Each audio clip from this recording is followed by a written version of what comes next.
जुन यो पेन्टिङ छ नि मभन्दा पछाडि यो सदाचार आराधनाको लोगो हो। मैले मेरो साथी विनायक चौलागाई राक्षस भने सुन मैले त्यसलाई यो पेन्टिङ बनाइदिएँ भनेको थिएँ, किनकि मलाई त्यतिखेर खुब बिजनेस गर्ने रहर चलेको थियो।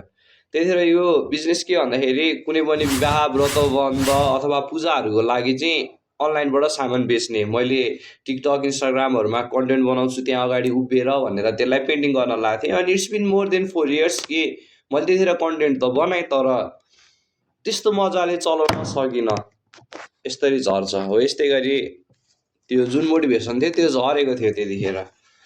अनि र अहिले आएर चाहिँ के लाग्छ भन्दाखेरि मैले त्यतिखेर एकदम मजाले एकदम अनेस्ट भएर एकदम हार्डवर्क गरेर काम गरे भए सायद अहिले केही न केही difference it would have make some difference भने जस्तो लाग्छ।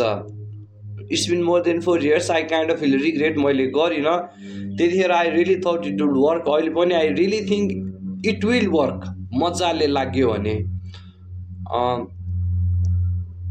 लाग्नुपर्छ, मजाले अझै पनि लाग्नुपर्छ।